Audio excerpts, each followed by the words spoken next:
Bien, mes chers collègues, je vous propose de poursuivre nos travaux en accueillant Monsieur le ministre de l'Intérieur. Merci d'avoir répondu à notre invitation. Vous revenez de Nouvelle-Calédonie et vous venez témoigner, si je peux dire, à chaud devant notre commission d'enquête, dont vous savez qu'elle traite des politiques publiques face aux opérations d'influence étrangère qui menacent les intérêts de la France, tant dans l'Hexagone qu'en Outre-mer.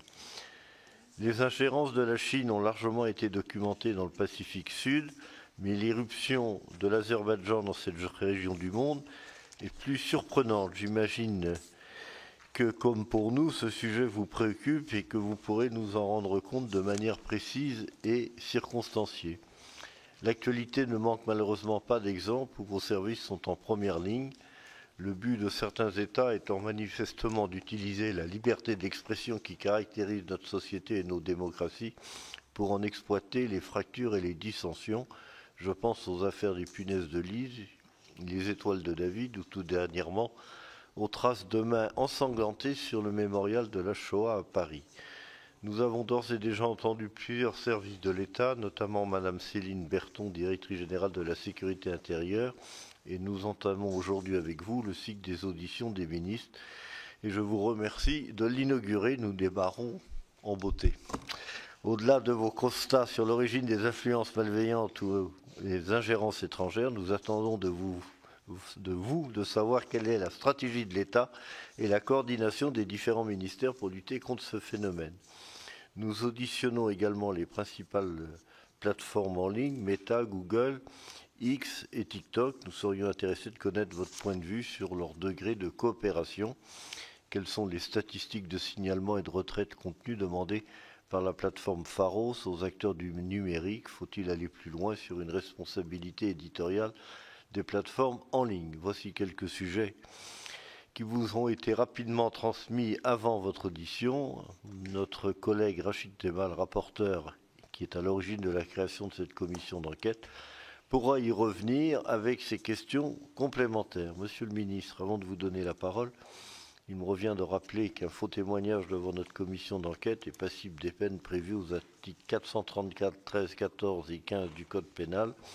Je précise également qu'il vous appartient, le cas échéant, d'indiquer vos éventuels liens ou conflits d'intérêts en relation avec l'objet de la commission. Je vous invite donc à prêter serment de dire toute la vérité, rien que la vérité, en levant la main droite et en disant « je le jure ». Je vous remercie. Cette audition fait l'objet d'une captation vidéo qui sera diffusée sur le site internet et, le cas échéant, les réseaux sociaux du Sénat, puis consultable en vidéo à la demande. Je vous donne la parole si vous en êtes d'accord pour 10 minutes, un quart d'heure, sachant que je sais que nous disposons au total d'une heure et que j'ai déjà consommé 5 minutes, il en reste donc 55, et donc je vous donne la parole. Merci Monsieur le Président, Monsieur le rapporteur, Mesdames et Messieurs les sénateurs. Évidemment, je réponds par principe à toutes les demandes parlementaires, singulièrement lorsqu'il s'agit d'une commission d'enquête. Et je vais essayer de répondre le plus rapidement possible à votre propos introductif, en évoquant peut-être devant vous d'abord le fait que je constate que le titre de votre commission d'enquête évoque les influences. C'est le thème que vous avez retenu, alors que peut-être nous parlons davantage au ministère de l'Intérieur d'ingérence, qui est une forme d'influence négative.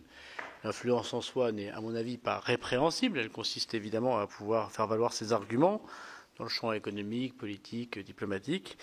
Et il s'agit pour le ministère de l'Intérieur qui lutte contre les ingérences, qui est une menace de la sécurité intérieure, sur le fait que ces influences sont marquées par le sceau de la malveillance et qu'elles tendent à affaiblir, à infléchir ou à déstabiliser l'État, sa politique, le personnel politique ou économique, les forces vives de cet État, ou son positionnement sur la scène internationale. Et c'est donc sur ces ingérences que travaille le ministère de l'Intérieur. Il en a la responsabilité lorsqu'elle touche le territoire national dans son intégralité, donc évidemment les Outre-mer, Monsieur le Président. Et je notais d'abord que ça recouvre diverses manœuvres informationnelles. J'allais constater avec vous qu'il y a aussi des ingérences physiques qui sont vieilles comme l'espionnage, et on pourra certainement en revenir, pour lequel la DGSI est évidemment historiquement, et ses services précédents, particulièrement en lutte. Mais peut-être que, si je comprends bien à la fois le questionnaire que vous m'avez fait parvenir et votre introduction, Les ingérences informationnelles sont à la fois nouvelles et préoccupantes, même si je veux noter avec vous qu'il s'agit davantage d'un enjeu d'image qu'une réalité d'efficacité sur le terrain, même si évidemment, ici ou là, il peut y avoir de l'efficacité sur le terrain. Nous constatons qu'elles sont nombreuses et qu'elles sont souvent de mauvaise qualité, elles sont souvent caricaturales et elles sont souvent non reprises, mais il se trouve que quelques-unes d'entre elles, parfois, réussissent jusqu'à pousser nos compatriotes à avoir une mauvaise idée de leur propre pays.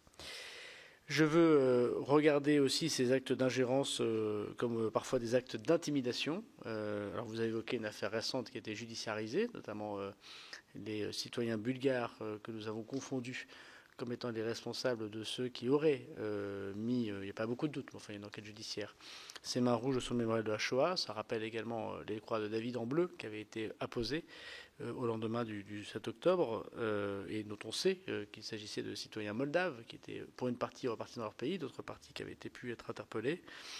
Et je veux aussi noter les ingérences qui touchent l'économie de notre pays, notamment son savoir-faire industriel et ses brevets industriels. Je veux aussi noter les clivages sociaux, mais souvent de type séparatiste, qui sont utilisés par ceux qui veulent faire du mal à notre pays, mais aussi ceux qui visent à altérer la sincérité d'un scrutin.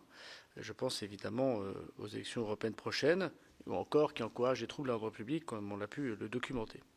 Je veux d'abord dire que la France, à mon avis, n'est pas naïve, a un arsenal complet, à la fois technique, humain, de formation, et puis législatif. Et je crois que les travaux des assemblées nous permettra, en tout cas le gouvernement et en mon nom personnel, ils sont très favorables, de renforcer à la fois la stratégie et les outils qui sont à la disposition des services qui sont sous ma responsabilité. Je veux d'abord noter, comme je vous l'ai dit, le fait que les ingérences étrangères, elles peuvent être étatiques ou non étatiques, inspirées par des proxys. Je pense que c'est ça sans doute la difficulté que nous avons le plus à caractériser, de dire que c'est de telle origine d'un pays ou d'une population ne veut pas dire que c'est l'État lui-même qui en est responsable. Il passe par des proxys, des ONG. On pense, vous parliez de l'Azerbaïdjan au BIG, l'instance ONG, dont on sait qu'il est évidemment sans doute un instrument de la politique d'influence et d'ingérence, mais qui n'est pas stricto sensu l'État, comme c'est le cas bien sûr d'autres pays, et qu'il faut d'abord que nous regardions cette nouvelle forme d'action par des proxys, par des ONG, par des fondations, par des personnes, par des entreprises, par des services particuliers qui ne sont pas toujours en lien avec un État, même s'ils sont parfois inspirés d'un modèle d'action commun et pensé comme tel, mais aussi par les nouveaux modes de communication et les outils d'amplification de ces nouveaux modes de communication. On peut penser à des télévisions ou à des chaînes d'information Internet, mais évidemment les réseaux sociaux, vous avez vous-même fait un point particulier.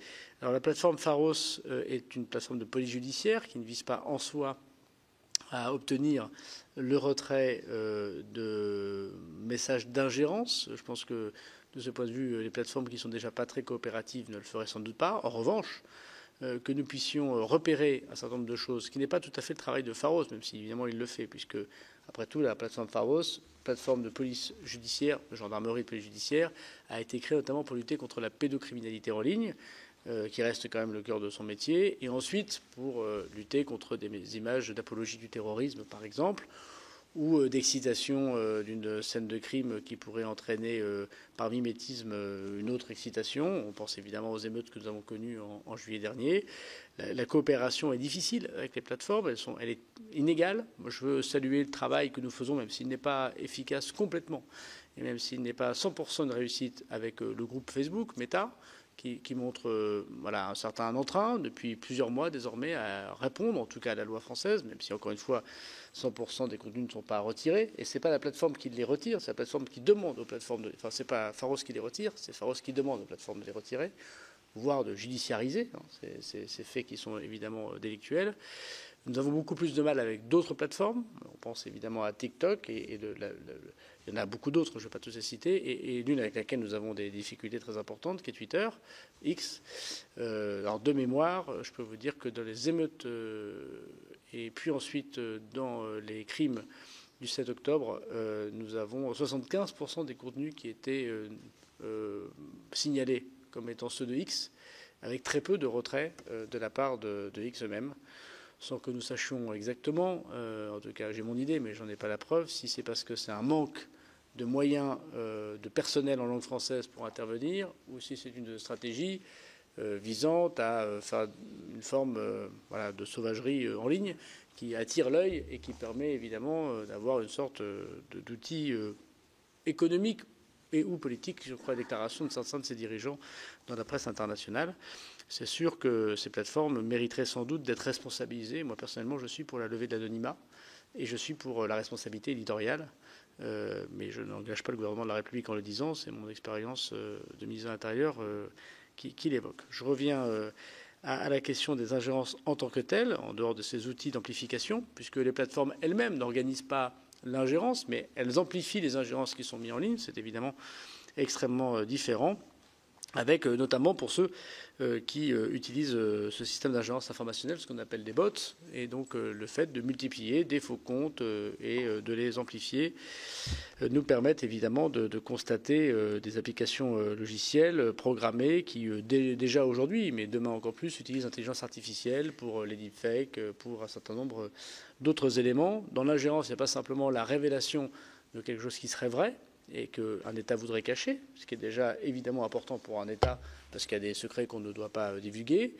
Il y a du faux qu'on essaie de propager, bon, c'est vieux comme la propagande, et puis il y a du faux-faux, c'est-à-dire qui n'est même pas appuyé sur une base réelle, que l'on voudrait propager. Donc évidemment, ces ingérences informationnelles ouvrent désormais, grâce ou à cause des technologies, un énorme champ d'action pour les acteurs, même si ce n'est pas seule la DGSI qui lutte. Le Pharos, par exemple, est directement sous l'autorité du directeur général de la police nationale et n'est pas un service de renseignement en tant que tel.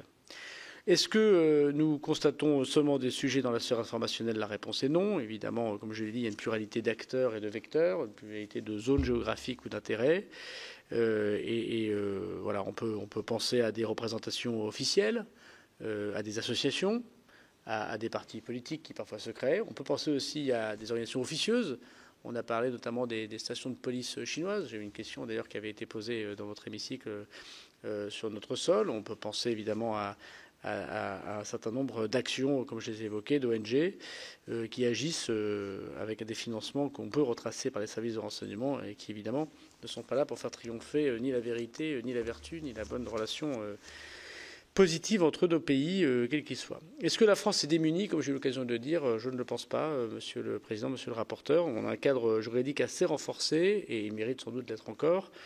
Je voudrais d'abord dire que l'article L811.3 du Code de sécurité intérieure permet de recourir aux moyens de surveillance et techniques de renseignement, bref, de faire des écoutes téléphoniques ou de toutes sortes de techniques de renseignement, qui est d'ailleurs évidemment que je signe après proposition de la DGSI, que Matignon co-signe, on contresigne, et ensuite visé par la CNCTR, et notamment avec une finalité qui nous est très utile pour la prévention de toute forme d'ingérence étrangère. Donc il m'arrive, évidemment, pour répondre aux questions des services, de pouvoir utiliser ces techniques de renseignement et de pouvoir suivre ceux qui utilisent ou qui aimeraient utiliser ces outils pour nous déstabiliser.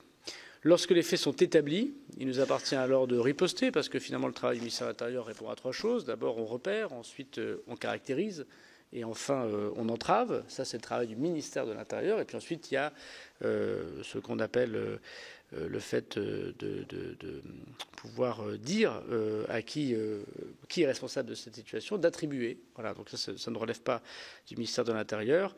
Il s'agit du ministère des Affaires étrangères et du travail que peuvent faire les services auprès du Premier ministre. Je pense évidemment à l'ANSSI.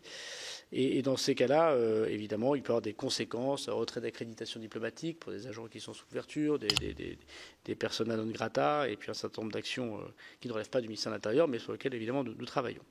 Pour ce qui nous concerne, on a donc les mesures d'entrave administratives, notamment des interdictions d'accès au territoire national pour des personnes qui pourraient mal se comporter dans notre pays ou agir sous couverture, des expulsions pour menaces graves à l'ordre public ou à la sécurité publique, voilà, on en prend, ou pire, des intérêts fondamentaux de la nation, on en prend également.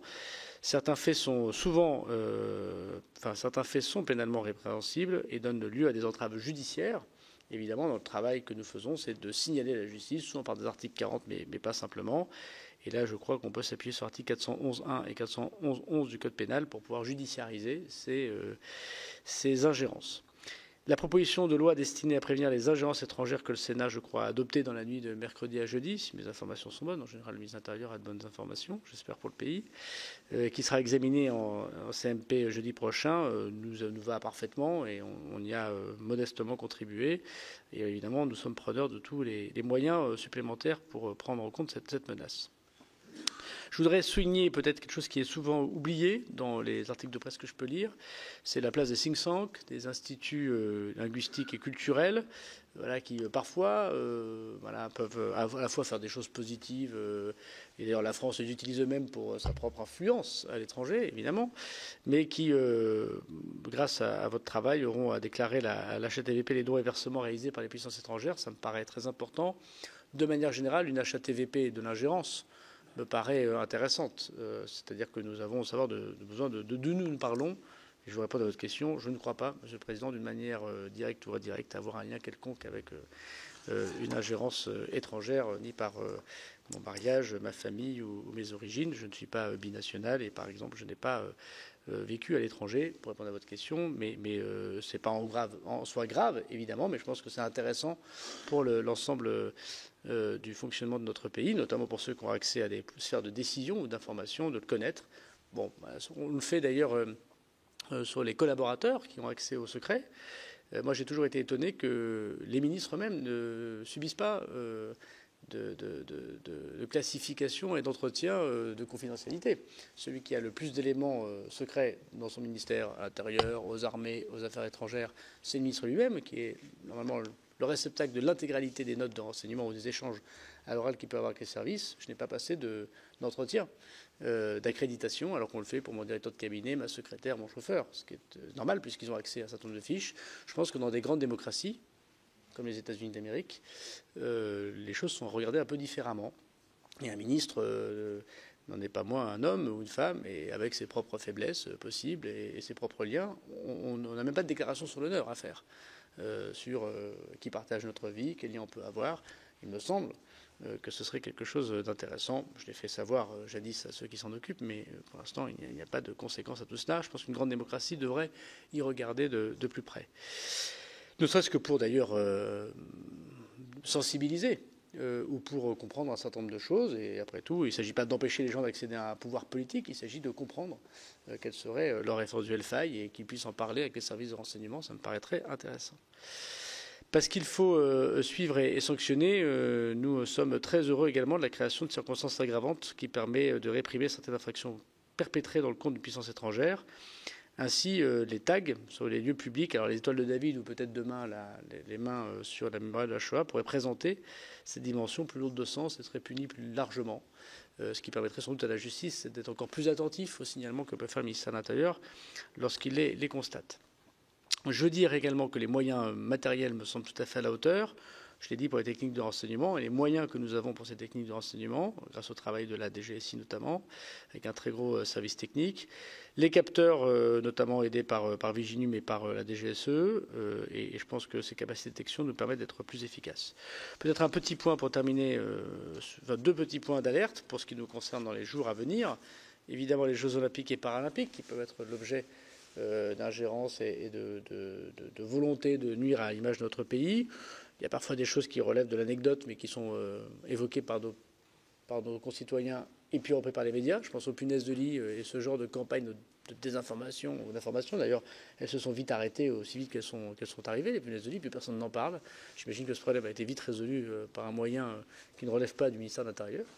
Mais on peut imaginer qu'effectivement ce genre de communication négative, mais finalement pas mortelle, mais voilà, qui peut toucher économiquement ou de façon de notoriété notre pays est difficile.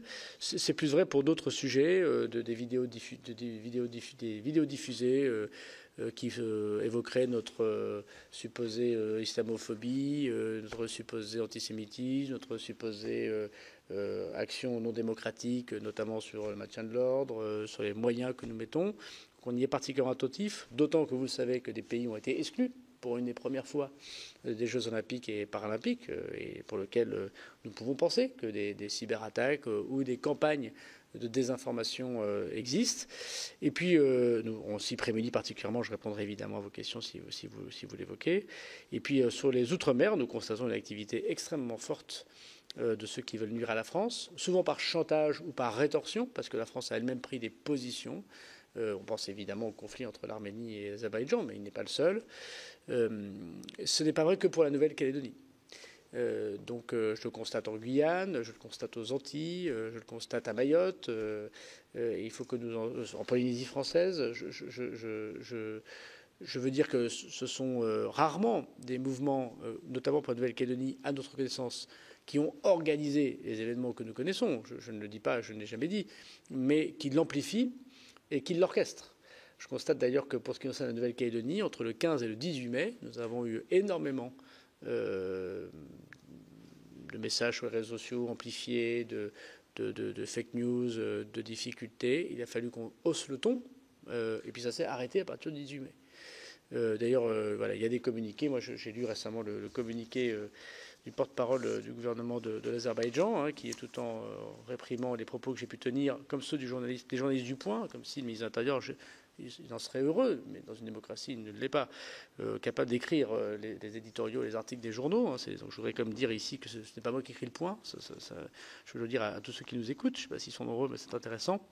Dans le même communiqué, on évoque que la France a une politique néocoloniale où le racisme, la discrimination, l'islamophobie, la relation avec les droits de l'homme sont très négatives. Bon. Donc on voit bien qu'il y a un narratif qui vise à nous attaquer indépendamment des ingérences que l'on peut attribuer.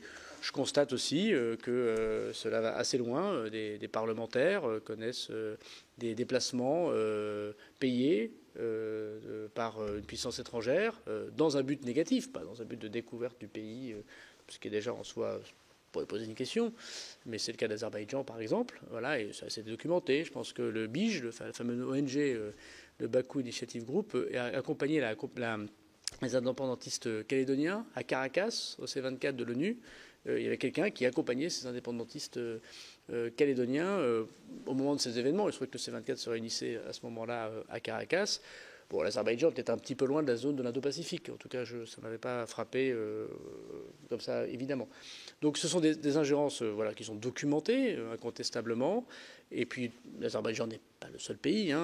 Et d'ailleurs, avec peu d'écho, si je regarde les choses dans la jeunesse kanak indépendantiste, qui rejette souvent cela et qui a d'ailleurs reproché un certain nombre de choses, comme notamment ce protocole qui avait été signé entre une partie de la classe politique calédonienne et le Parlement de Bakou. En Corse, par exemple, ils ont essayé, pendant les difficultés suite à l'assassinat de M. Colonna et des émeutes qui en sont suivies, puis dans les débats que j'ai eus institutionnels avec nos amis corses, d'essayer d'utiliser cela, bon, avec peu d'efficacité.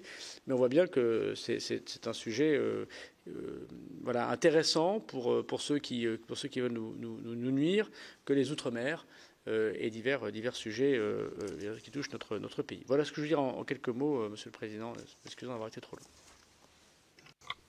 Merci, Monsieur le Ministre. Je laisse le soin à notre rapporteur de démarrer le flot des questions, sachant que j'ai en sus de lui déjà 2 inscrits. Merci, Monsieur le Président. Merci, Monsieur le Ministre, pour l'ensemble de vos propos. Je propose qu'on pose des questions, puis on répond. Je vous laisse répondre. Je vais d'abord revenir sur vos propos, puis après rajouter d'autres questions. Sur les plateformes, donc vous avez indiqué qu'elle était, on va dire, très peu coopérative, et vous avez fait le détail, entre Meta, TikTok, X. La question derrière ça, c'est qu'est-ce que vous imaginez, vous, comme possibilité éventuelle pour une commission d'enquête comme la nôtre de proposer, en sachant que la question, c'est est-ce que le processus DSA d'aujourd'hui qui existe et qui vient d'entrer en application ne suffit pas, ou est-ce que vous imaginez, vous, aller plus loin? J'entends que vous avez dit à titre personnel la levée de l'anonymat et la responsabilité de l'éditeur, mais est-ce que concrètement, devant cette commission d'enquête, en tant que ministre de l'Intérieur, vous avez des propositions à faire pour que cette coopération nécessaire, parce qu'effectivement, le modèle économique des plateformes et parfois l'algorithme fait que ça va amplifier les logiques d'ingérence. Donc ma question est simple. Avez-vous des propositions à faire pour faire en sorte que les plateformes jouent un rôle, on va dire, plus accommodant, ou en tout cas limitant les risques d'ingérence? Alors d'abord, je pense qu'effectivement, plus on le prend au niveau mondial ou européen, mieux c'est, parce que évidemment, se fâcher avec la France, bon, c'est pas sympathique, mais le modèle économique peut-être, et puis c'est pas si facile que ça de bloquer un seul réseau social sans toucher au flux. Se fâcher avec 350 millions, 400 millions de consommateurs, c'est plus compliqué. Donc moi, je me réjouis de toute initiative européenne. C'est vrai pour DSA, qui va nous donner évidemment des moyens. C'est aussi vrai de la communication aujourd'hui même, d'ailleurs, d'une partie des États européens sur la lutte contre les ingérences, qui touche notamment la question d'Internet. Donc tout ce qui peut se faire au niveau mondial ou européen est une bonne chose. Cependant, je pense qu'on peut aussi faire des choses au niveau national. Et là, je lirai la question des ingérences avec la question du terrorisme et la question de la drogue. C'est-à-dire que moi, je suis à la tête de services de renseignement et de services de police judiciaire, pour lequel les Français, c'est bien normal, ou le Parlement demande d'efficacité, c'est logique, mais j'ai des moyens qui sont, je pense que le sénateur Blanc pourrait en dire un mot sur l'excellente commission d'enquête qu'il a pu porter lui-même, qui ne sont pas adaptés, puisque la plupart des écoutes qui sont à ma disposition sont des écoutes à la papa. Sur une ligne claire, sur un téléphone clair, avec un SMS classique. Il y a encore des gens qui, fort heureusement, communiquent sur ce genre de sujet. On fait la géolocalisation. Et les moyens, en revanche, que nous mettons, type captation à distance, que la DPR pourrait largement plus documenter que moi, ou par ailleurs, des finalités pour lesquelles nous pourrions obtenir un certain nombre d'informations, puisque les gens échangent également sur les réseaux sociaux, qui sont aussi des messageries, monsieur le rapporteur, vous le savez, sont plus difficiles et plus lents. Donc, quelle est la solution à tout ça? Moi, je pense que la solution à tout ça, ce serait, si c'était d'exiger une porte dérobée dans les systèmes, comme finalement l'opérateur téléphonique classique nous autorisait jadis à écouter la ligne téléphonique de monsieur X avec machin Y. Ça serait quand même le mieux, c'est ce qu'on a réussi à obtenir des opérateurs téléphoniques jadis. Je pense que le plus simple, ce serait quand même que des amendes extrêmement fortes puissent être prononcées à la société, histoire de lutter contre ce modèle économique qui ne répondrait pas. Alors, évidemment, aux demandes judiciaires, mais encore au ministère de l'Intérieur, aux demandes administratives qui sont documentées. Soit pour faire un droit de réponse, soit pour retirer un contenu, soit pour signaler l'auteur de ce contenu, l'intérêt de la personne. Je pense que l'amende, puisqu'il s'agit de sociétés capitalistiques, qui indépendamment d'une M&M, qui finalement leur donne quasiment plus de publicité que l'inverse, puisque les gens disent c'est un endroit génial où l'information n'est pas officielle, je trouve que il faut savoir faire périr là où ça pêche, c'est-à-dire là, en l'occurrence, par l'argent. Et je pense que des montants très importants, comme a pu le faire la Commission européenne sur d'autres sujets, seraient intéressants pour forcer ces plateformes à être coopératives. Merci. Je crois que d'autres collègues évoqueront ces questions-là beaucoup plus en détail. Vous avez évoqué parmi les autres pistes la question d'une HATVP, on va dire de l'ingérence. Bon. Vous voyez ça séparé de la haute autorité, parce que quand nous avons rencontré la haute autorité, notamment dans les conditions d'enquête, on a bien senti que la question des moyens et de leur capacité à agir était déjà, on va dire, saturée, pour être poli, et que rajouter d'autres compétences était une problématique pour eux. Donc c'est pour ça que ma question, c'est est-ce que vous voyez ça, vous, séparément, une autre structure ou la même structure, avec doté de moyens, là aussi adaptés, nécessaires pour répondre à ces demandes? Alors, ministre des Comptes publics, j'ai largement augmenté les moyens de la HATVP. Mais depuis, c'est passé quelques rabots, je crois. Oui, mais moi, j'ai fait baisser le déficit quand j'étais en responsabilité. Monsieur le rapporteur, c'était votre question, une augmentation des moyens de la HATVP. C'est-à-dire que je pense qu'effectivement, une autorité comme ça doit avoir des moyens pour faire de l'investigation et de la déclaration. On peut toujours poser des questions sur la HATVP, mais du moment où le législateur l'a créé, autant lui donner les moyens de... donc je ne suis pas capable de répondre aujourd'hui. Est-ce qu'il en faut une à part ou pas une à part? Enfin, vous voyez le principe général. Parce que... D'abord, je prends la question de la binationalité. C'est une question très intéressante parce que ça concerne beaucoup de nos concitoyens. Le ministre de l'Intérieur n'est pas capable de savoir que quelqu'un est binational. Il n'a pas de fichier des binationaux. Je ne peux pas le savoir. Voilà. Puisque par nature, le fichier national appartient au pays d'origine. Donc si, quand nous interpellons quelqu'un, parfois les journalistes m'apprennent par article que quelqu'un est binational, si je prends un exemple de fait divers courant, mais moi je ne le sais pas forcément. Et si moi, ministre de l'Intérieur, je ne le sais pas forcément, j'imagine que pour plein de raisons, il y a plein de gens qui ne le savent pas.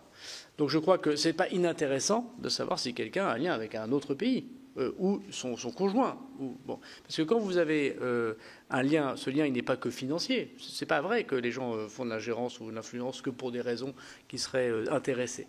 Ils le font aussi pour des raisons militantes ou parce qu'il y a aussi, on peut penser par exemple à nos compatriotes iraniens, des gens qui peuvent avoir, ou chinois, peuvent avoir des pressions dans leur pays d'origine sur leur famille, par exemple. Et ce n'est pas parce que cette personne qui viendrait avoir des informations ou apporter un certain nombre d'actions au service d'un État étranger le ferait seulement par envie ou par motivation politique. Il peut le faire aussi parce qu'il a une rétorsion qui le touche. De ce point de vue, c'est très intéressant de connaître les faiblesses des personnes. On évite de mettre en général les gens qui ont des faiblesses en face du sujet qui pourrait évidemment combler cette faiblesse. Parce que ce que nous constatons, c'est que nous ne sommes pas très informés de ce genre de choses.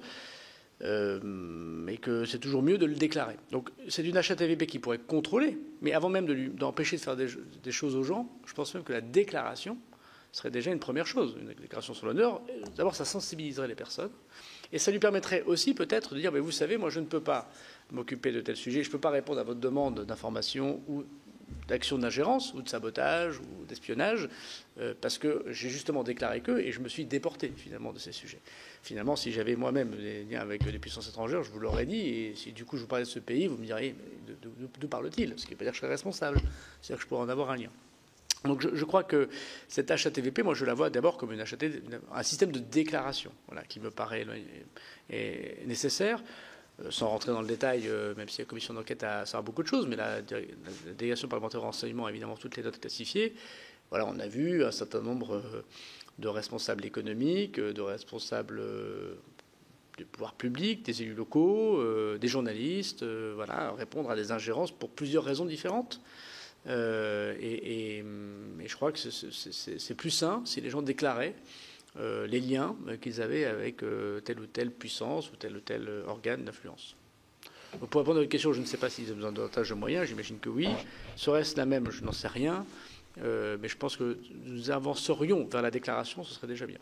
Mais étant entendu qu'on peut effectivement, c'est pas non plus mon cas, avoir une binationalité, et alors que ne pas être agent, ou en tout cas dans ingérence, et ne pas en avoir l'être, c'est aussi tout ça qu'il faut avoir.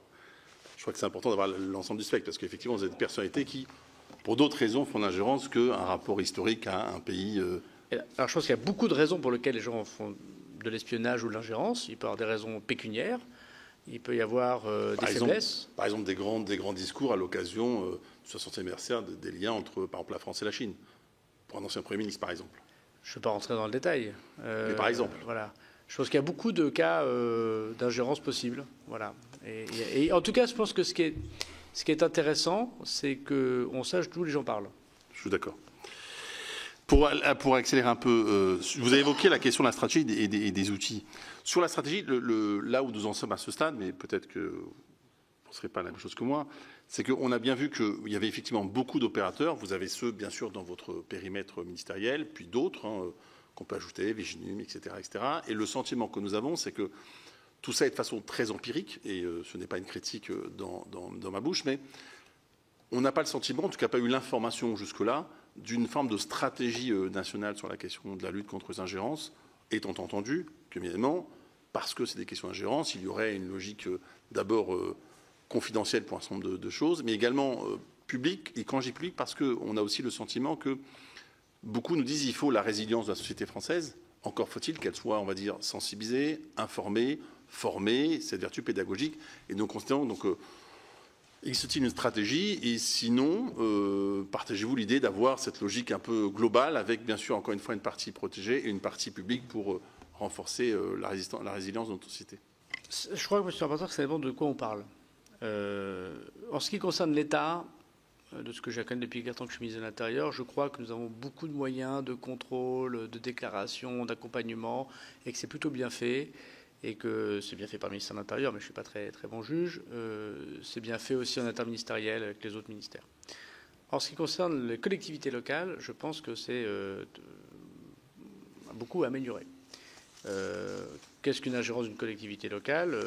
On peut imaginer qu'un grand opérateur téléphonique qui n'est pas français ait envie de vendre des téléphones, des réseaux, des ordinateurs pour avoir accès à des données. Voilà, il a fallu que l'État français caractérise cette stratégie qui n'est pas qu'une stratégie économique. Il ne s'agit pas d'empêcher un opérateur dans la libre concurrence de remplacer un opérateur français. Mais on sait que ces données pourraient potentiellement repartir dans un pays d'origine qui ne veut pas forcément que du bien, dans une compétitivité diplomatique. Et du coup, il a fallu qu'on sensibilise beaucoup ces élus. Et donc, parce que nous avions des informations qui évoquaient que telle ou telle personne allait être sensibilisée, alors il y a des voyages, il y a des rendez-vous, parfois il y a juste des gens qui veulent juste répondre à l'appel d'offres classique, il a fallu que les agents de la DGSI aillent expliquer une personne à personne ce qu'on appelle la sensibilisation. Mais là, pour le coup, c'est empirique, vous avez parfaitement raison. Et puis, on pourrait multiplier ces formes d'ingérence. Bon.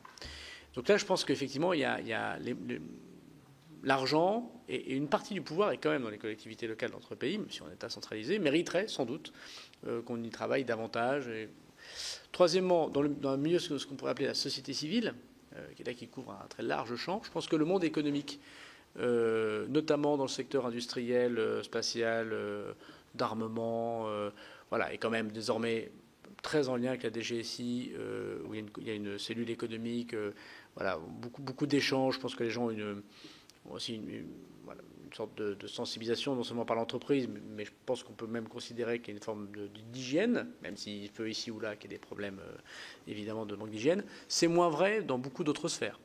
Les écoles d'ingénieurs, les thèses, qu'elles soient scientifiques ou non scientifiques, mais souvent les gens s'intéressent aux sciences dures, pas tellement aux sciences molles.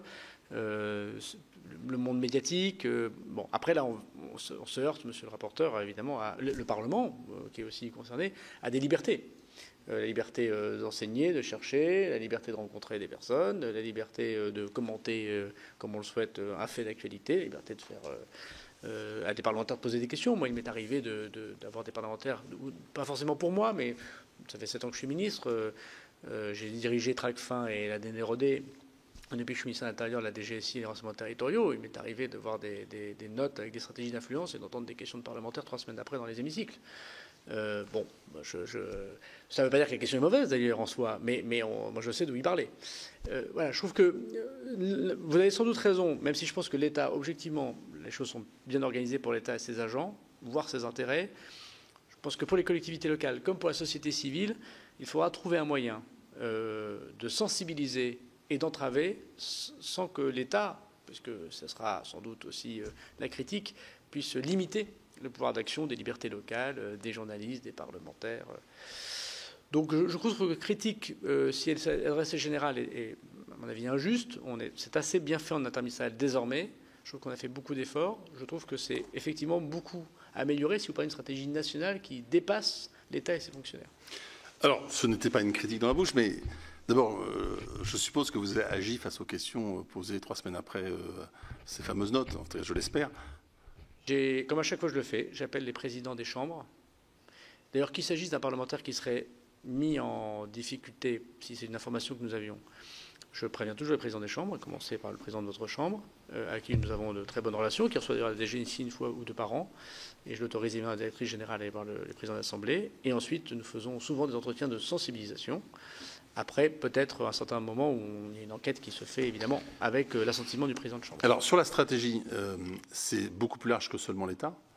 Et je partage ce que vous dites sur les collectivités, même si vous savez bien que sur la question des codes des marchés publics, notamment la question du prix, peut parfois aussi être une limitation dans la liberté, dans la société civile. Sur l'État, donc, oui, en sachant que quand nous avons auditionné un certain nombre de responsables dans d'autres ministères, on sent bien que les ministères régaliens, le vôtre ou d'autres régaliens, on sent là, pour le coup, une cohérence.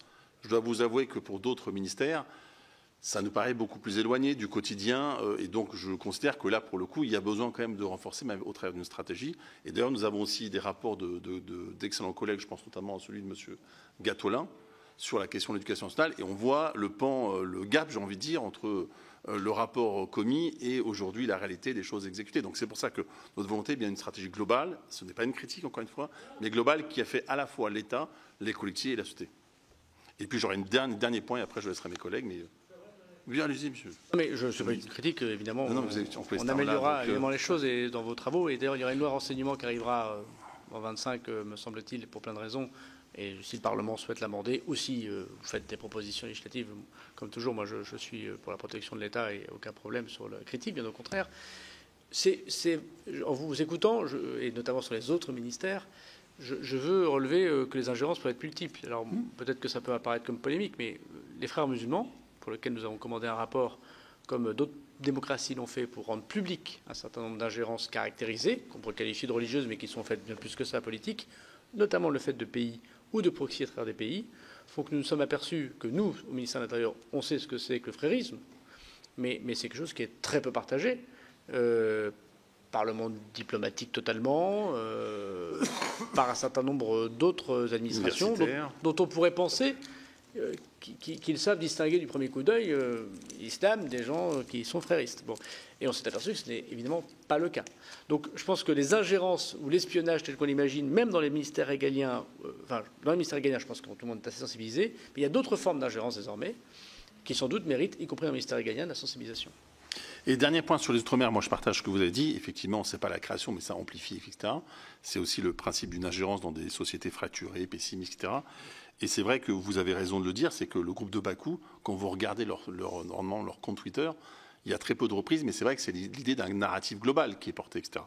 Et peut-être serait-il bon, à ce stade, justement, d'intégrer, peut-être de revoir la stratégie française dans l'Indo-Pacifique et d'intégrer notamment ces questions-là. Je pense que c'est aussi un sujet majeur dorénavant, et notamment via un narratif différent que celui que nous portons jusque-là.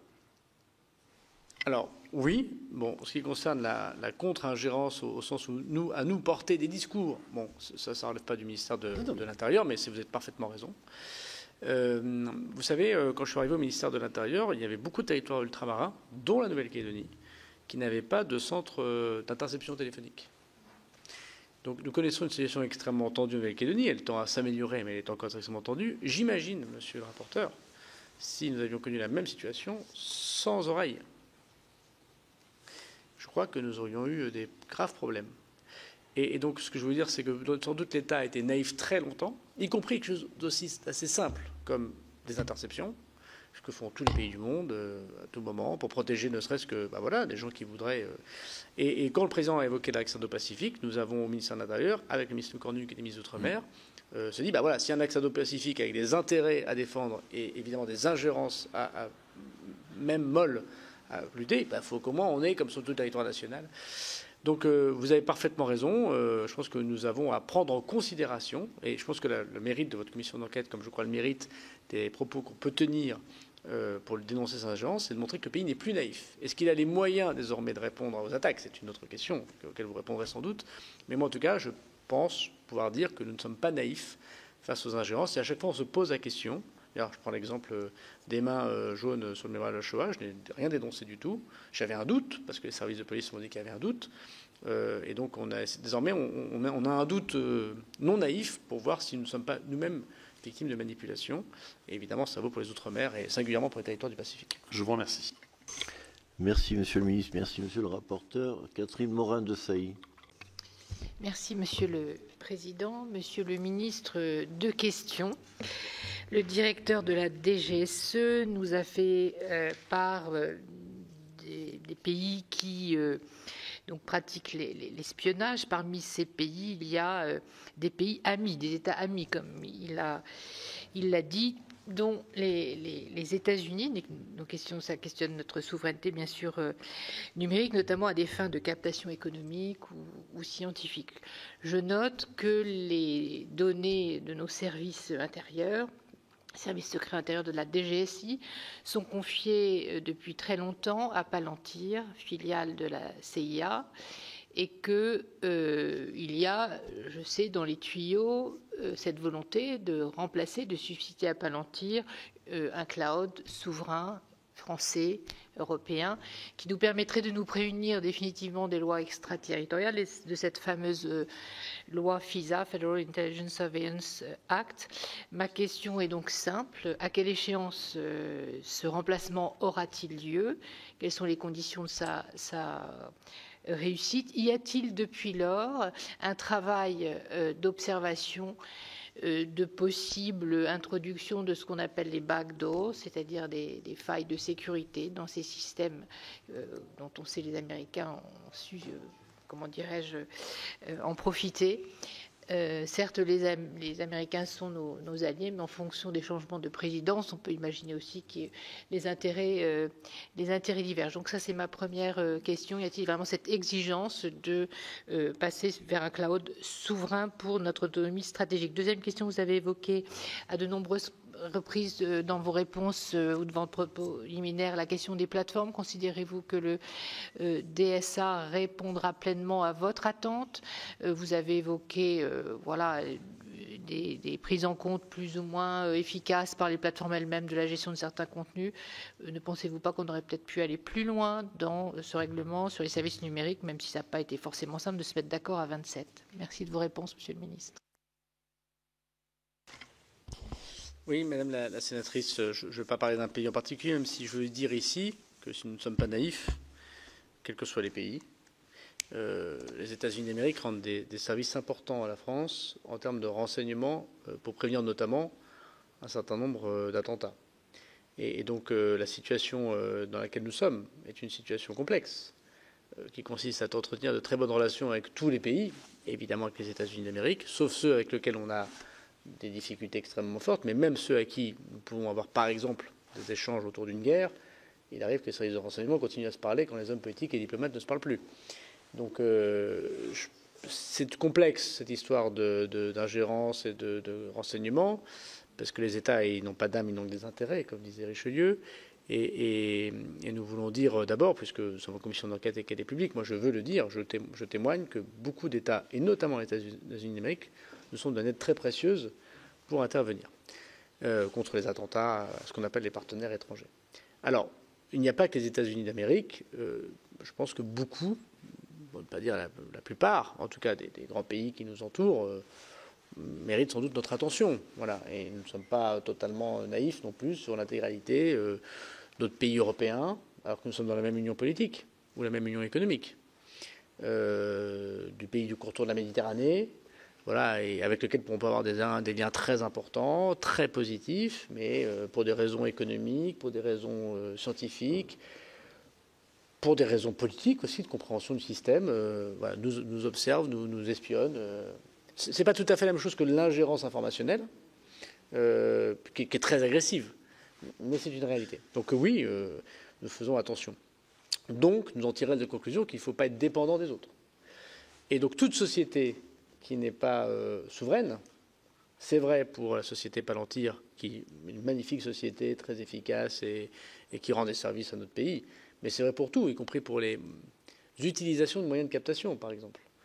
Nous avons, et j'ai souhaité, et j'ai proposé au président de la République avec l'ancien DGSI, en lien avec la DGSE, la production interne à l'État français d'une solution de technique de renseignement qui ne dépend pas de sociétés qui ont pu être connues récemment par des problèmes diplomatiques qu'on a pu avoir avec d'autres pays, pour que, évidemment, ces informations ne soient que pour nous. Bon.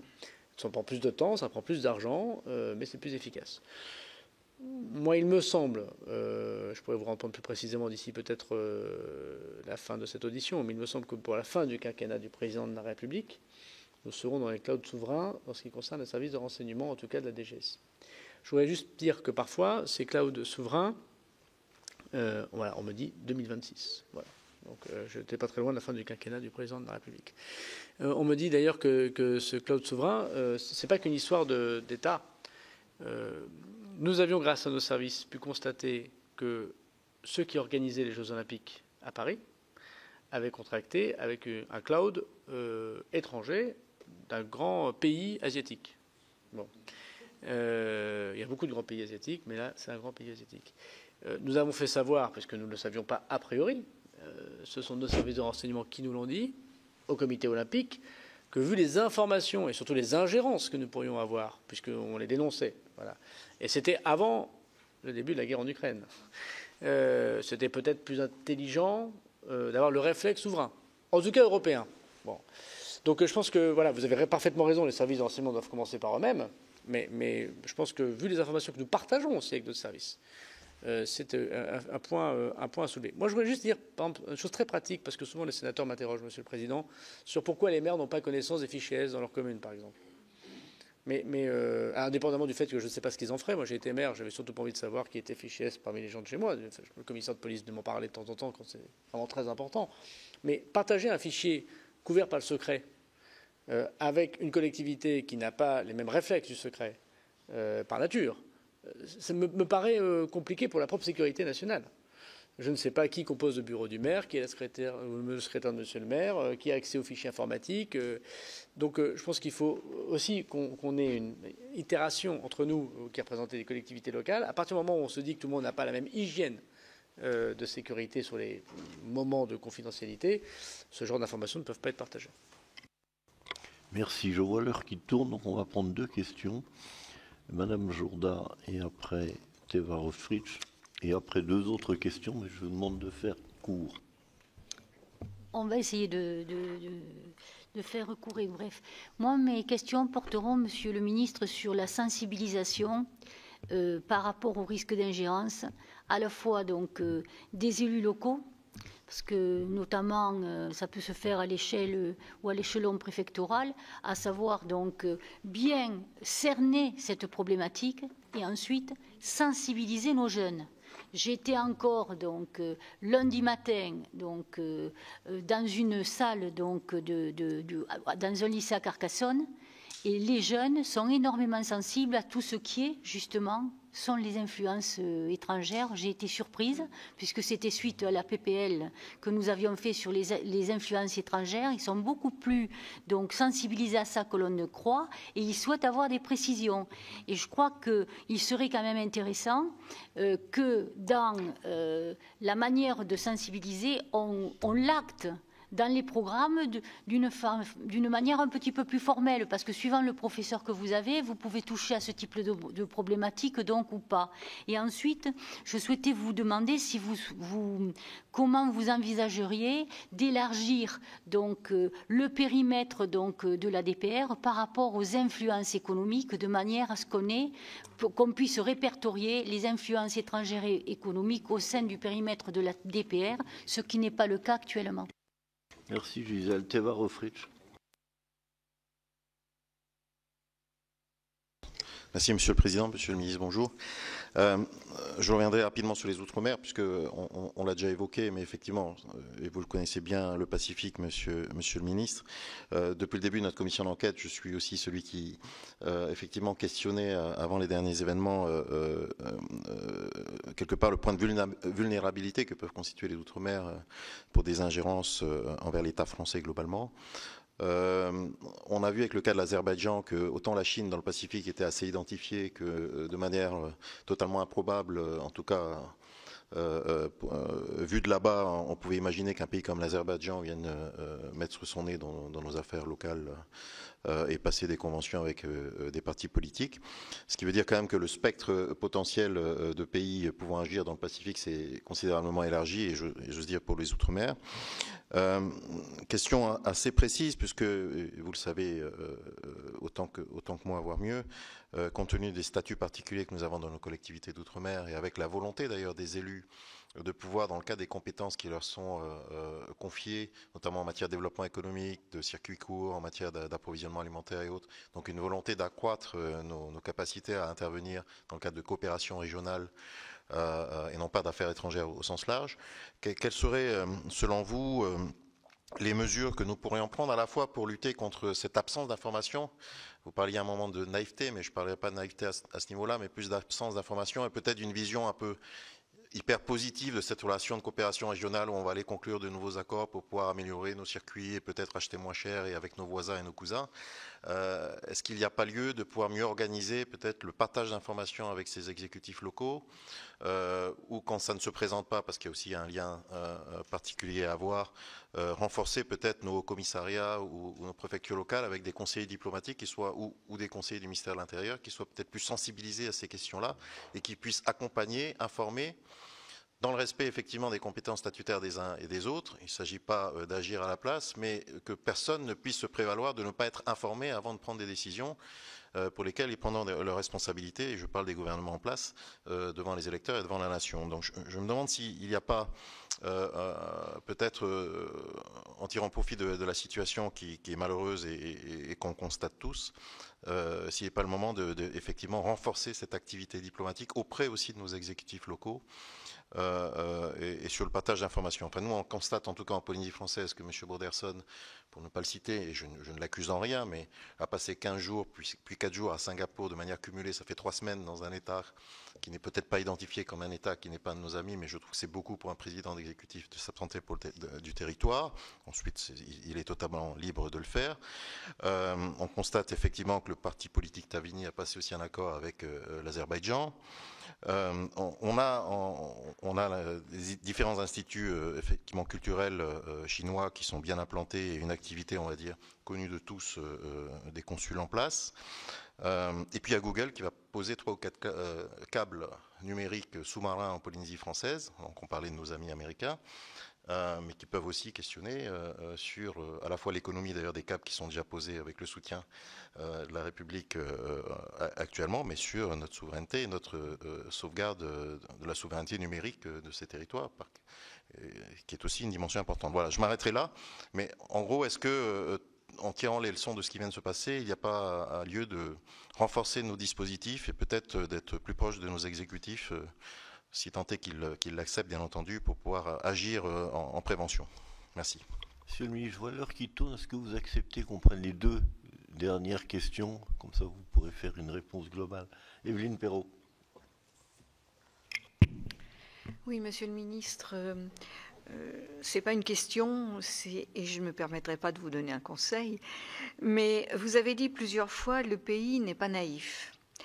Je pense que là-dessus, il faut communiquer parce que justement, vous avez une grande partie de la population qui doute de tout, qui ne croit plus dans ses représentants politiques, qui passent la journée ou une grande partie de leur existence sur Internet en gobant absolument tout ce qui se dit. Et je pense qu'il faut avoir une information et une communication plus simple, mais vrai. Raphaël Daubet. Merci Monsieur le Président. Monsieur le Ministre, une question simple. Est-ce que on a élaboré une méthode d'action préventive? Quand on sait qu'une crise va survenir, je pense par exemple aux Outre-mer, je pense à la crise agricole, on peut se douter qu'une décision politique ou une volonté de réforme va susciter éventuellement une crise difficile. Est-ce qu'il y a une méthode particulière préventive plutôt que d'attendre qu'on soit inondé par les bots et à ce moment-là qu'on soit dans l'urgence pour répondre et riposter? Merci Monsieur le Président. Sur le risque d'ingérence qui touche nos jeunes, c'est évidemment une question qui ne concerne pas que l'ingérence étrangère. Voilà, c'est toute image qui touche profondément notre jeunesse. Je parle de gens qui ont accès au téléphone portable ou aux images sans avoir la majorité pénale. Évidemment, je pense que la question se pose en général sur les écrans. Elles ne sont pas propres. C'est l'éducation aux écrans qui dépasse largement mes compétences. J'entends votre question sur les programmes d'éducation nationale. Je suis toujours un peu rétif, moi personnellement, d'y mettre toujours à peu près tous les sujets d'ordre public parce que on va multiplier dans ces cas-là le bien manger, on risque de du coup moins étudier, le lire, écrire, compter. Mais on a un projet du président de la République qui est le service national universel. Ça touche les gamins de 16 ans. Je comprends que le président de la République veut l'étendre à toute une génération, hommes et femmes. Les questions budgétaires se poseront, mais je pense que dans ces 3 semaines, un mois, voilà un endroit qui relève de la sécurité de la nation, au sens journée d'appel à la défense, vous voyez ce que je veux dire, au sens éducation civique. Et de même, je pense que la journée à la japonaise de sécurité civile, que faire quand il y a un problème, un attentat, un tremblement de terre, sur lequel nous sommes très mauvais, et par ailleurs, l'éducation à la lutte contre le complotisme et aux ingérences, on peut l'appeler comme ça, serait à mon avis le bon moment. 16 ans, c'est le moment où l'esprit critique est assez développé, où on a assez de richesse intellectuelle, me semble-t-il, pour pouvoir aiguiser cela et comprendre le lien avec l'information. Et de même que des policiers, des gendarmes ou des pompiers interviendraient dans le SNU, on pourrait tout à fait imaginer que des journalistes, des personnes extérieures expliquent c'est quoi une information, comment on la distingue, comment on élabore un esprit critique. Je pense que ce serait le bon niveau pour le faire, si jamais on devait généraliser le SNU. Après, je ne suis pas assez compétent au ministère de l'Éducation nationale pour répondre à votre question sur l'information à quel niveau d'âge, mais je pense que c'est une bonne chose. Sur la question des Outre-mer posée par le sénateur Tevarofrich, je pense que vous avez parfaitement raison. Les attachés de sécurité intérieure, si j'ose dire, les agents de la DGSI qui sont sur place, ou même les renseignements territoriaux qui sont dans vos pays, pourraient tout à fait avoir comme mission, ce qu'ils n'ont pas, je veux bien l'avouer, d'éduquer au sens collectif du terme, d'informer, voilà, et de faire ce que font, par exemple, ce que fait la DGSI sur ce grand opérateur téléphonique qui viendrait s'implanter en France, expliquer. On n'empêche pas les gens de contracter avec lui. On veut juste le prévenir. Bon. Donc moi je pense que c'est une bonne chose. Il faudrait sans doute un peu plus d'équivalent temps plein que vous me voterez au prochain budget, évidemment. Mais je serais évidemment très favorable, très favorable au prochain budget en général, monsieur le rapporteur. Je pense que oui, ce serait une bonne chose. Voilà. Et on pourrait copartager. Et il n'est pas interdit de copartager des notes d'ailleurs confidentielles avec des personnes qui ne sont pas dans l'État. Il faut juste les habiliter. On peut tout à fait habiliter un certain nombre de personnes, d'ailleurs les parlementaires. Bon, voilà. Donc moi je trouve que ce serait une très bonne chose. La question que vous posez sur les câbles sous-marins sont essentiels, de même que les satellites. Mais bon, moi en l'occurrence je m'occupe de la sécurité intérieure, donc c'est plutôt les câbles qui passent par la Polynésie. Je crois qu'on en a inauguré un, monsieur le sénateur, ensemble, ou la Nouvelle-Calédonie. Je pense qu'il y a des gens qui se posent la question qu'est-ce qu'on fait en Polynésie, en Nouvelle-Calédonie? Pourquoi la France y est? Elle y est notamment aussi par la souveraineté de son information. Voilà, parce qu'on sait par ailleurs qu'on peut avoir des informations aussi en mettant des capteurs sur ces câbles. Qui sont ces câbles? À quoi ça sert? Bon. Donc vous avez parfaitement raison aussi. Sur la compétence de la DPR, bon, c'est pas à moi de dire la compétence du Parlement, mais moi j'ai rien à cacher. Et évidemment que le risque d'ingérence économique, c'est un risque sans doute le plus important en fait de tous nos risques. Il y a des risques politiques, il y a des risques d'ordre public. Il y a peut-être des risques de guerre, mais au fond, le risque essentiel pour lequel nous sommes espionnés, c'est notre capacité à créer des brevets, à avoir l'industrie, à avoir des chercheurs. Voilà, donc moi j'y serais très, très favorable. En tout cas, je n'y vois pas d'inconvénient personnel à ce que la DGSI, qui a un très gros travail sur la contre-ingérence économique, voilà, puisse partager. Je peux pas parler pour le ministère des Armées, mais enfin, moi j'y vois pas de problème. J'attire l'attention quand même de votre commission. Je sors un tout petit peu, mais pas tellement finalement, de votre commission d'enquête. Je me suis battu quand j'étais ministre des Comptes publics pour que Tracfin soit compétent en Polynésie et en Nouvelle-Calédonie, ce qui ne l'est pas. Il n'y a pas de déclaration de soupçon par les agents immobiliers, les notaires, les commissaires aux comptes, ce que nous avons sur le territoire national. Et on sait qu'une partie de l'ingérence, c'est comme de l'argent qu'on verse. C'est pas que pour des raisons politiques. Et je n'ai jamais réussi à faire entendre aux sociétés et au gouvernement de Polynésie et de Nouvelle-Calédonie, quelle que soit leur majorité, le fait que voilà, c'est important d'avoir des déclarations de soupçons financiers. Ça marche très bien sur le territoire national, très très bien. Je pense que Tracfin est un très bon service de renseignement. Follow the money, comme on dit quand on lutte contre les mafieux italiens. Là, on ne follow pas the money. Hein. Et il y a beaucoup de territoires autour qui peuvent être des lieux de compte offshore. Voilà, je pense que si on veut lutter contre des ingérences en Pacifique, à mon avis, ce serait bien de follow the money de manière générale. Il y a beaucoup d'enjeux économiques dans le Pacifique, autour des mines du nickel, autour du poisson, autour du minerai. Donc voilà, je pense que c'est un point important.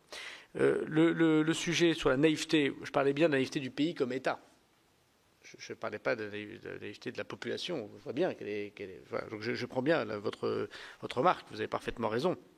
Mais je pense qu'on est dans la société pessimiste que vous évoquez, monsieur le rapporteur. C'est-à-dire qu'on a tous tendance à plus croire une mauvaise nouvelle qu'une bonne. Bon. Et je dirais même que la société, elle est paranoïaque. Il y a un duo de conseillers en communication, comme on dit aujourd'hui, qu'on donne ce modèle, la société paranoïaque. Plus personne ne croit à la publicité de la SNCF pour dire que 98% des trains sont arrivés à l'heure. D'ailleurs, si je vous disais que les cambriolages ont baissé en région parisienne, ce qui est vrai, personne ne me croirait. Hein, mais pourtant, ils baissent. Bon, pourtant, elle tourne, comme dirait l'autre. Et ça veut dire que cette communication n'est pas positive, elle n'est pas comprise par la population, parce qu'on sait tous, parce que nous sommes les femmes et les hommes politiques, que les gens regardent par l'exemple, et de plus en plus par l'exemple et par la preuve. Simplement, il est plus facile de croire une mauvaise nouvelle qu'une bonne. D'ailleurs, moi, dans mon domaine, rarement on a des unes de journaux pour dire « super, la sécurité a été rétablie, c'est extraordinaire, les gens sont heureux, aucune agression aujourd'hui, bravo, ministre de l'Intérieur ». Non. On parle du ministère de l'Intérieur que lorsqu'il y a une sur de l'insécurité. Donc il faut vivre avec. Moi, je ne vais pas le déplorer, ça a toujours été comme ça. Bon, je constate que j'ai lu très récemment un livre qui parlait d'un de mes prédécesseurs, qui était M. Jox. Les policiers étaient devant le ministère de la Justice et demandaient la démission de Jox parce qu'il y avait trop d'insécurité en France. Bon, voilà, donc c'est un éternel recommencement. Le même niveau d'insécurité, d'ailleurs, je ne voudrais pas sortir tellement, c'est 70%, quel que soit. C'est pas pour autant qu'il n'y a pas d'insécurité dans le pays. Je dis juste que la communication officielle est très peu efficace. Voilà. D'ailleurs, c'est pour ça que les élus locaux sont sans doute les plus aimés, parce qu'en fait, ils arrivent à démontrer concrètement ce qu'on n'arrive pas à faire nationalement. Donc, je pense que la société ne comprendra. Bien sûr, le ministre de l'Intérieur ou d'autres ministres peuvent dire on a une ingérence. Mais il y a des gens qui ne croient pas d'ailleurs ce que je dis. Il y a des gens qui m'ont expliqué, j'ai eu ça, d'ailleurs des commentateurs, des gens très avisés, des journalistes, pourtant qui sont parfois briefés par les services et qui vous donnent des informations, ils disent mais non, ils disent ça parce qu'ils n'ont pas su régler le problème. Les deux sont d'ailleurs cumulables. Hein. Et donc, je pense qu'il faut qu'on trouve un moyen, madame. Alors, le Parlement peut être ce tiers de confiance, mais pas que. Voilà, on trouve un moyen d'éduquer cette société, en tout cas de l'informer. Voilà. En tout cas, l'État, dans sa communication nationale, est sans doute un petit peu, pour les raisons que vous évoquez, hein, de non-croyance ou de non-confiance, est sans doute le moins bien placé pour le faire, même s'il faut qu'il le fasse. Voilà. Alors, il faut sans doute apporter des preuves à ce que nous faisons. C'est pour ça que ce qui est très intéressant, c'est quand le président de la République, au Conseil de défense, décide, après que les services aient parlé, d'attribuer et de donner les preuves. Parce qu'il ne faut pas simplement donner le soupçon, il faut montrer que. Mais ça rejoint la question de Mme Morin-Desailly, c'est qu'avec ces mêmes États, nous avons parfois des intérêts. Et donc, on n'a pas non plus totalement intérêt à se fâcher avec eux. Bon, donc voilà, c'est pas toujours très simple d'être dans la fonction de responsabilité, mais je pense que vous avez raison. L'État n'est pas naïf, en tout cas moi c'est ce que je pense, mais la société l'est sans aucun doute. Et du coup c'est un peu de la faute de l'État. Je pense que j'ai répondu à vos questions. C'était votre question sur la prévention? Oui, pardon, j'avais noté prévention. Oui, alors c'est exactement ce que nous faisons. Alors je peux peut-être vous parler. En interministériel, le ministère de l'Intérieur en 20 secondes. En interministériel, il y a une cellule qui se réunit chaque semaine, me semble-t-il que c'est au Quai d'Orsay, où on fait, en dehors des crises, des points sur les informations, donc ministère des Armées, ministère de l'Intérieur, ministère des Affaires étrangères et d'autres ministères, sur les tendances Internet, les crises qui pourraient arriver, ce que nous proposent nos postes, ou ce que vivent les autres, qui souvent nous inspirent. Donc ça, c'est dans le tout venant. Moi-même, j'ai à mon niveau une note qui me remonte chaque semaine de tous les services. Donc j'ai la DGSI, les renseignements territoriaux, la DRPP pour la préfecture de police et le SGCIPDR, qui n'est pas inintéressant dans notamment ce qu'on pourrait appeler l'influence religieuse, islamisme, mais pas que.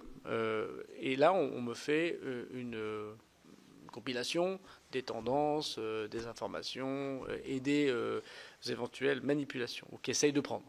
Et puis quand il y a une crise, c'est tout à fait le cas pour la Nouvelle-Calédonie, mais c'est vrai pour d'autres sujets. En tout cas, depuis que je suis ministre de l'Intérieur, nous l'avons instauré. Et il y a dans tous les services, d'abord Pharos qui est là 24 heures sur 24. Quand je suis arrivé au ministère de l'Intérieur, il fonctionnait que 8 heures par jour et pas le week-end. Aujourd'hui, c'est 24 heures sur 24, avec des moyens, je crois, assez conséquents, même si évidemment on peut toujours en rajouter. Et des services, c'est l'avantage du ministère de l'Intérieur qui ne s'arrête jamais, qui font remonter et sont présents dans les CIC, dans les cellules de crise, sont présents dans les rendez-vous que moi je peux tenir encore ce matin sur la Nouvelle-Calédonie avec le OCR, et qui apportent ce qui se passe sur les réseaux sociaux, le traitement médiatique par la presse internationale et nationale, et les tendances. Par exemple, il y a en ce moment même une vidéo qui tourne, où on voit des gens en noir, habillés en noir, qui manifestement tabassent, il n'y a pas d'autre mot, quelqu'un qui est à terre. C'est filmé de très loin. Et ça a été posté par un compte qui dit voilà, les policiers qui tapent un manifestant. Bon, je ne sais pas, on n'arrive pas à reconnaître si ce sont des policiers. Je ne sais pas si ça s'est passé en Nouvelle-Calédonie. Et si c'est des policiers, je ne sais pas s'ils dépendent du ministère de l'Intérieur ou de la police municipale. Mais le mal est fait. Donc l'intérêt, c'est que là, on a pu le signer très vite. Et du coup, il y a des services au ministère de l'Intérieur qui maintenant décryptent les images. Est-ce que c'est vraiment Nouméa? Est-ce que c'est vraiment des policiers? Si oui, c'est qui? Parce que moi, je prends des sanctions à ces personnes. Mais je ne vais pas non plus accuser les policiers si ce n'est pas eux. Et on voit bien que voilà, on perd un petit peu de temps. Et donc, notre travail, ce n'est pas simplement, monsieur le sénateur, si je peux me permettre, est-ce qu'on est préventif? On l'est. C'est quels sont les outils qui nous permettent de vérifier la fausse information, ce qui n'est pas si évident que ça. Vous aurez dans quelques semaines, dans quelques mois, dans quelques années, des deepfakes. Très, très bien faits. Il faudra très très vite que nous puissions non seulement le voir, mais constater, dire qui est responsable de ça, mais bien voir que ce n'est pas la personne qui parle. Et ce n'est pas si évident que ça, pour ceux qui ont vu. Voilà. Donc le sujet préventif, je crois, est bien pris en compte. Là où on doit être plus efficace, c'est la vérification de l'information sans qu'on se trompe. Parce qu'il se peut qu'une vidéo virale soit amplifiée mais vraie. Et le fait qu'un policier tape à terre quelqu'un, c'est pas bien. Alors qu'un service étranger l'amplifie, bon, c'est pas bien non plus. Enfin, le fait est vrai. Le pire, c'est pour nous le fait faux, qui nous amène à ne pas le dénoncer et à le faire vivre. et pour les gens, c'est perçu comme tel. Merci, Monsieur le Ministre, pour ces réponses et ces éclairages.